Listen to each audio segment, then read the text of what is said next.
रसग्रहण मोठा 4 मार्काचा प्रश्न। आता यामध्ये मी तुम्हाला सांगणार आहे अगदी दिलेल्या ओळीची नेमकी कविता कोणती आहे ते ओळखण्यापासून ते कशा पद्धतीनं आपण रसग्रहण सोडवलं पाहिजे जेणेकरून 4 पैकी 4 मार्क्स पडतात। चला तर सुरुवात करूया। ओळ कशी ओळखायची आहे हे सुद्धा मी तुम्हाला ट्रिक सांगणार आहेच, पण त्यापूर्वी बघूया की कसं सोडवायचं असतं। सो बघा, तुम्हाला इथे एक प्रश्न लिहिलेला दिसेल पहा, त्याच्या ओळी आहेत। वस्तूंना मनही नसेल कदाचित, पण ते असल्यासारखे वागलो तर वस्तू प्रचंड सुखावतात। या ओळींसाठी आपल्याला हे रसग्रहण लिहायचं आहे। बघा, रसग्रहण लिहित असताना पहिले तर तुम्हाला आशय सौंदर्य, काव्य सौंदर्य, भाषिक सौंदर्य किंवा भाषिक वैशिष्ट्य अशा पद्धतीनं 3 मुद्द्यांमध्ये आपल्याला त्याचं उत्तर लिहायचं असतं।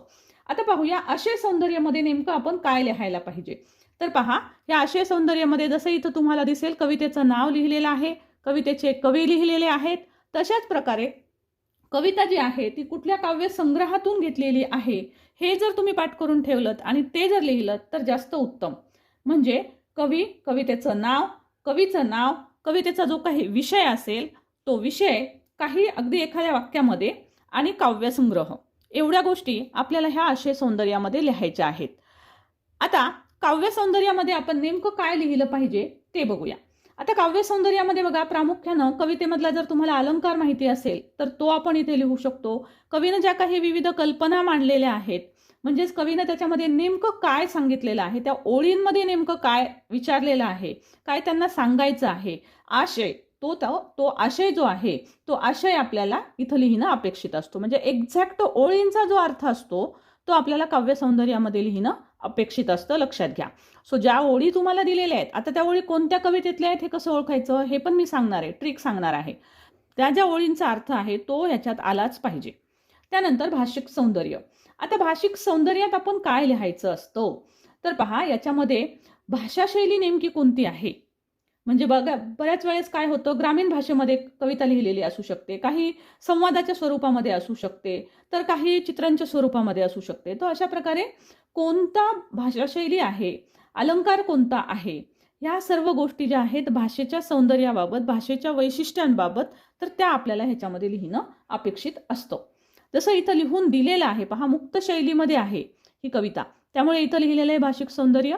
मुक्त शैलीच्या या रचनेमुळे कवींनी या ओळीतून रसिकाशी थेट संवाद साधला आहे।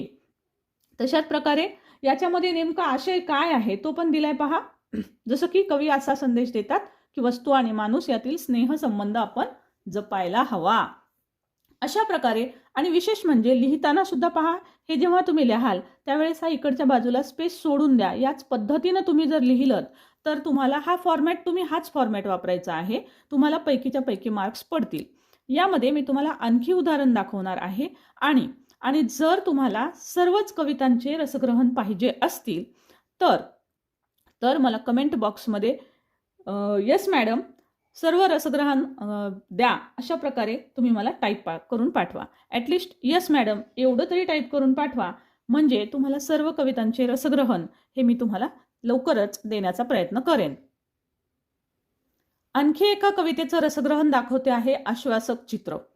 याच्यामध्ये पण पहा, सुरुवातीला कवितेचं नाव लिहिलेलं दिसेल, कवीच्या कवयित्री ज्या आहेत त्यांचं नाव लिहिलेलं आहे, याच्यामध्ये कोणता संदेश दिलेला आहे या कवितेमधून तो आपल्याला याच्यात लिहिलेला दिसेल। त्याचबरोबर जो आशय आहे, जो कवितेत सांगितलेला आहे विषय, तो पण यामध्ये एका वाक्यात लिहिलेला आहे। त्यानंतर पहा काव्य सौंदर्य।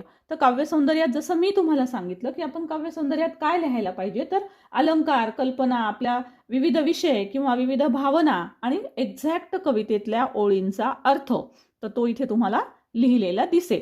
ओके, तशाच प्रकारे मग भाषिक वैशिष्ट्यांमध्ये आपल्याला भाषा शैली कोणती आहे ते लिहिलेलं आहे। तर बघा, याच्यात दिलेलं आहे की कवितेतली भाषा ही अगदी साधी आणि सोपी आहे, समजण्यासारखी आहे, प्रयोगामुळे कविता खूप शोभून दिसत आहे, कविता ही मुक्त छंदामध्ये आहे। अशा प्रकारे तुमच्या कवितेतला अलंकार, छंद, हे ज्या गोष्टी आहेत, म्हणजे भाषेचे जे हे वैशिष्ट्य आहेत ते इथं आपल्याला लिहिलेले दिसतात। सो पहा, जर तुम्हाला सगळ्या कवितांचे रसग्रहण पाहिजे असतील तर मला लिहून पाठवा कमेंटमध्ये, यस मॅडम आम्हाला सर्वच कवितांचे रसग्रहण द्या, तर मी तुम्हाला ते जरूरच देईल। सो बघा, व्हिडिओ कसा वाटला, नक्कीच तुम्हाला मदत झाली असणार आहे। आणि 4 मार्क तुमचे पक्के झाले आहेत. अजून जर या टाईपचे व्हिडिओ तुम्हाला हवे असतील तर नवीन असाल तर चॅनलला सबस्क्राईब करून घ्या, बेल आयकॉनचे बटन दाबा आणि व्हिडिओ आवडला असल्यास लाईक करायला विसरू नका. Thank you so much for watching. Thank you.